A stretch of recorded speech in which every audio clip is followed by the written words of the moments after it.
this ruling by the Obama administration could take place where they're going to continue to embrace the Bush standards for what constitutes clean air.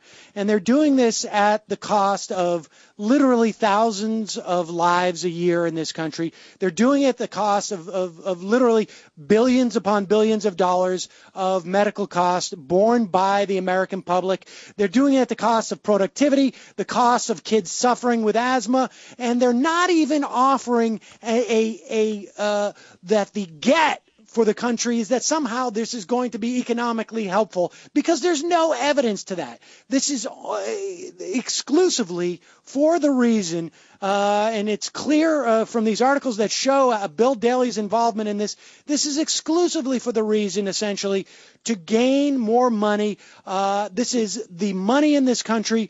When you're talking about the wealth concentration, where 1% of the country is controlling 40% of the wealth, they have turned their money into political power, which makes them more money, which gives them more political power. And we are stuck in this cycle. And how do people deal with this concept of living in a plutocracy? Well, and let me, let me talk about the irony. Let me talk about the issue of risk assessment. Okay, which is something that oftentimes the Republicans, when they look at a certain regulation, say, well, we need to do a risk assessment on that. Well, let's look at this in terms of risk assessment, and let's talk about the irony of this decision occurring in the same week as the 10th anniversary of the 9/11 attack.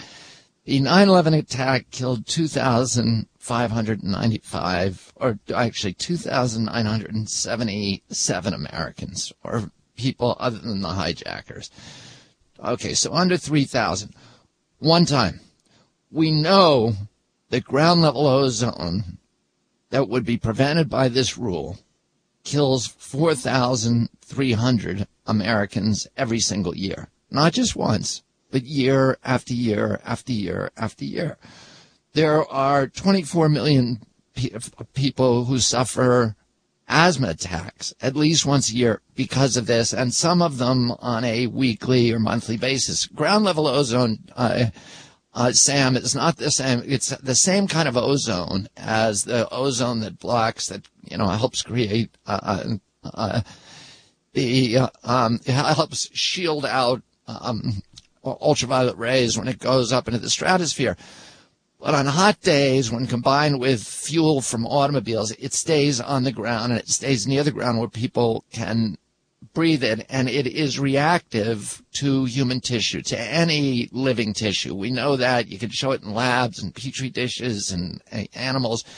That's why if you run when you're in a city, if you go on a 3-mile jog around the New York City reservoir, you will be more exhausted than if you were breathing fresh air in the countryside and went on the same 3-mile run, because your lungs are actually being damaged by the air you inhale. And if it's a hot day when there's a lot of fumes, your lungs actually suffer measurable damage from ground level ozone. So these rules are designed to get rid of the most damaging ground level ozone that's causing not just asthmatics, but every American health problems. And there's, as I said, $37 billion in health costs to the people of our nation that come from heart attacks and from respiratory failure, from people who are more vulnerable populations.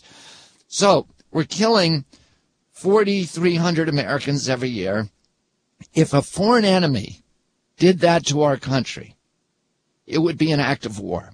If they put poison, a widespread chemical poison, all over America that was killing 4,300 of us every year, that was making 24 million people suffer asthma attacks, that was causing billions of dollars, close to 40 billion in health effects, we would say this is a chemical attack on our country. And who are these people, and how can we destroy them? And we would spend every penny. We're spending $700 billion a year on our military to deal with foreign enemies who are doing less damage to our country than these utilities. So the utility is making money, and, the foreign enemies, well, they've got some kind of ideology, and, they're doing this for something they consider an ideal. But these utilities are doing it as twisted and perverted as that may seem, I might add, as that may be, I might add. But these utilities are just doing it for rank greed. They're poisoning us. They don't need this money to stay afloat. They've got $27 billion in profits this year. They can spend some of that money protecting American health.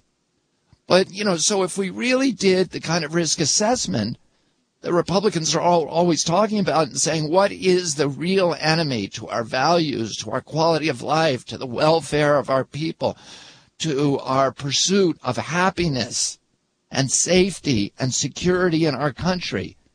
The real target would not be a little group in Afghanistan.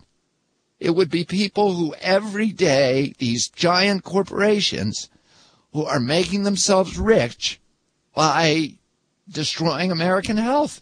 This is a chemical attack on the American people, and we've got to start really thinking rationally about this and thinking in terms of true risk assessment. I mean, am I completely off base by saying this?